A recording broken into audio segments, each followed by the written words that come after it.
in love with emotional intelligence on a cold Tuesday morning in Johannesburg, South Africa. I remember that day really clearly. It was cold. I had traveled to SA for one of my first EQ certifications, and I had underestimated just how cold it would be sitting in class. The challenge with being bald is you have no air cover. But even as I sat in that classroom, shivering from the cold, I fell in love. I fell in love deeply, and my life has never been the same. As I look back on that week I spent in class, I realized that whereas I had traveled to SA so that I could learn more about emotional intelligence and support the individuals, teams, and organizations that we work with, I am the one who changed. It's like when you pray to God and say, God, please change my husband, and he turns around and changes you instead. Throughout the course of that week, something happened to me as I began to peel back the layers to understand who I was beneath the surface. I grew up in Harare, the capital city of Zimbabwe. The first of 4 children, although I have 2 half-brothers as well. I had a very average middle-class upbringing.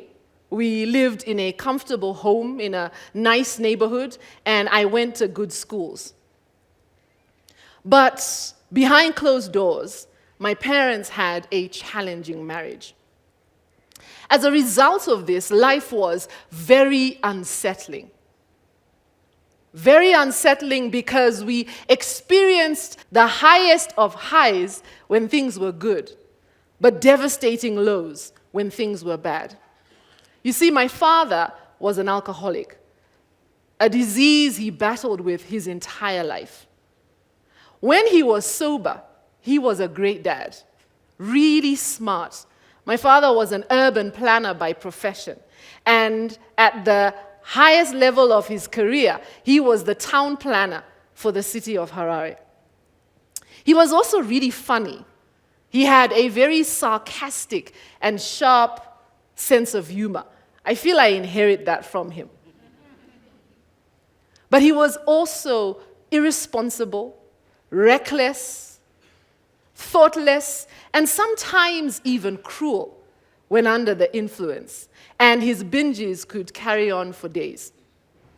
As I sat in that classroom, peeling back the layers, I realized that my overwhelming need for control was born about by growing up in an environment where you never really knew which version of my dad would show up and how this would influence my day.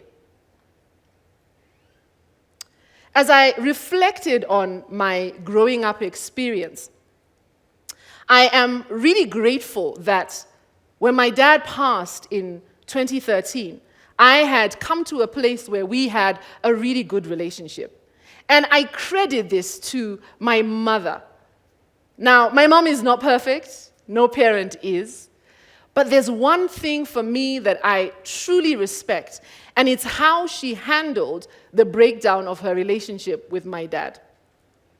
When I would complain about my dad, my mom would tell me, he's your father, and the Bible says you ought to respect and honor him. And over, my mom would remind me that what happened between her and my dad was none of my business. I can't imagine it was easy for her to do. My father was abusive, he was unfaithful, and yet here she was advocating because she recognized the importance of a relationship for me and him. And so my mother pushed me to ensure that I would be able to restore a relationship with my father, who, to be honest, was a flawed man, just like the rest of us, struggling with demons of his own. Allow me to say this here.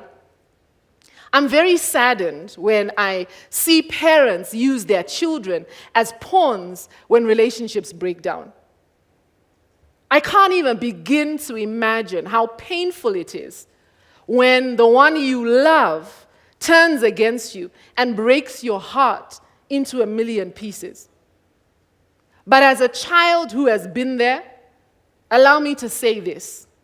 Don't make your children choose. One of the things I value most about my mom is that in everything she said and did, she never made me feel as though having a relationship with my dad was choosing him.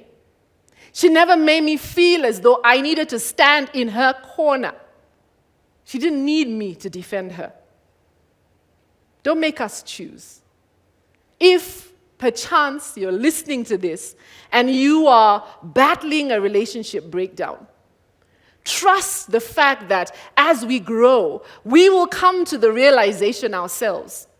We will learn that indeed he was unreliable and never paid a single cent of the school fees. We will learn indeed that she left without a backward glance as she jetted off into the future with her new family. We will learn it for ourselves. There's no need for you to tell us. Trust the fact that the love we have for you cannot be eclipsed by the love that we desire to have for that other, the one who broke your heart. And so as I peel back the layers, sitting in class, that cold week in Johannesburg, I came to the realization that deep down inside, there was this little girl who still bore some scars. As I said, I'm truly grateful that by the time my father passed, we had a good relationship. And at some point, we actually had a conversation where I told him I forgave him for everything that had happened when we were growing up. In EQ speak, we use an analogy of an iceberg to describe people. What lies above the surface is a fraction of who you are. And yet, here's the thing. What lies beneath the surface influences how you show up. My EQ journey coincided with my graduation to the 4th floor. Becoming 40, turning 40, can be a difficult thing for very many women. It can come with disappointment and regret and dissatisfaction. The challenge I had as 40 was looming was when I compared where I was vis-a-vis where I had planned to be.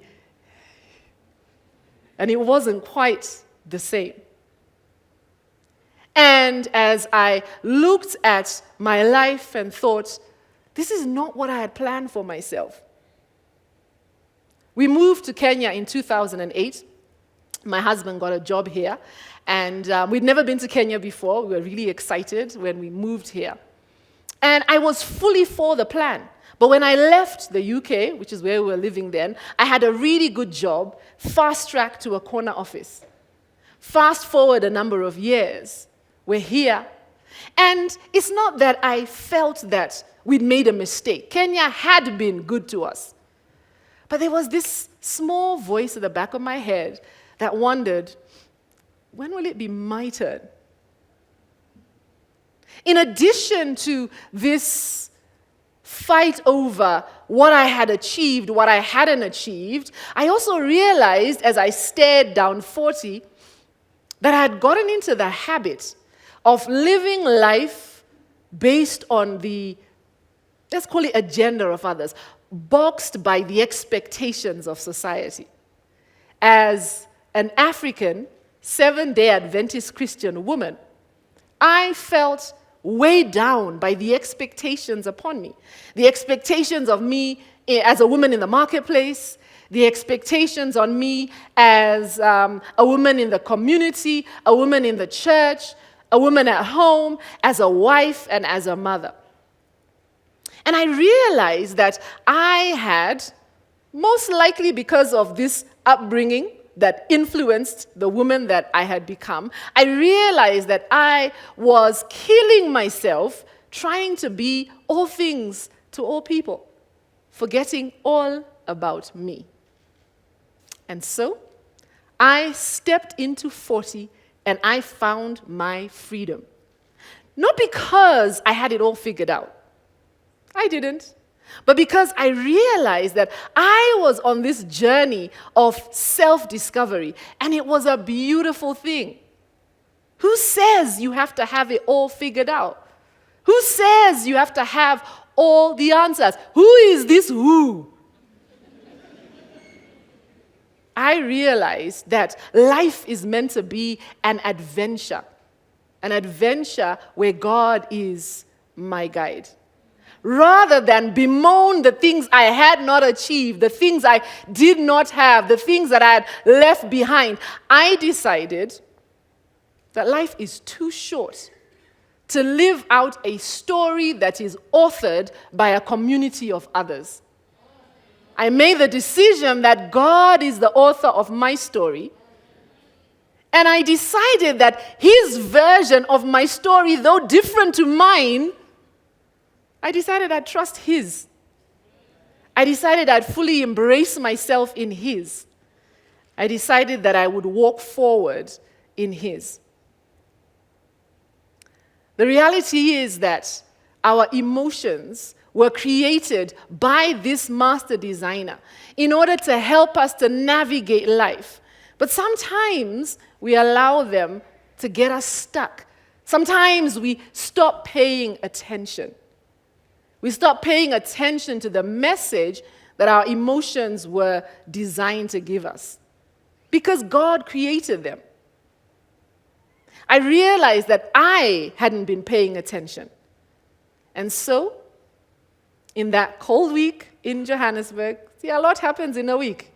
In that cold week in Johannesburg, I came to the realization that I needed to pay a lot more attention.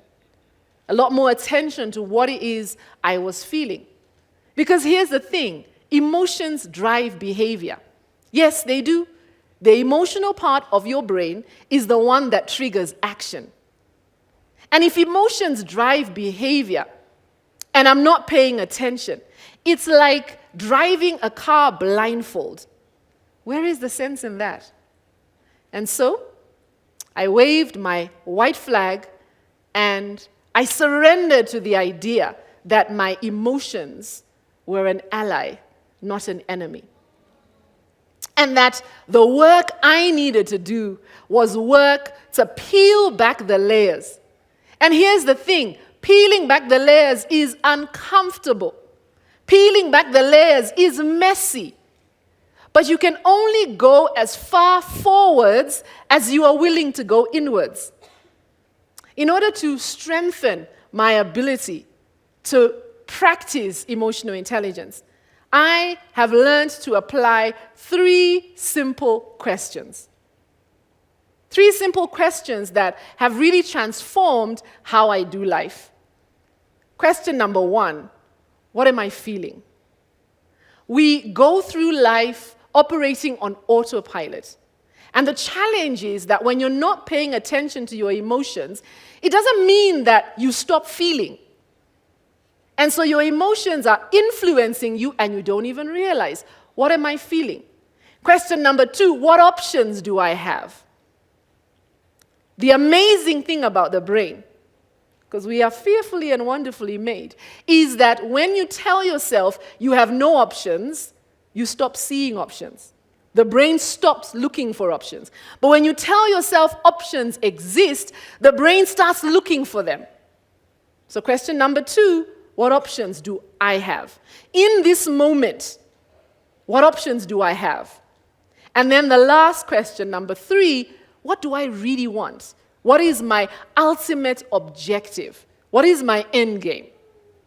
And so, because I understood that God's plan, though different to mine, is a plan that is limitless, I embraced God's plan.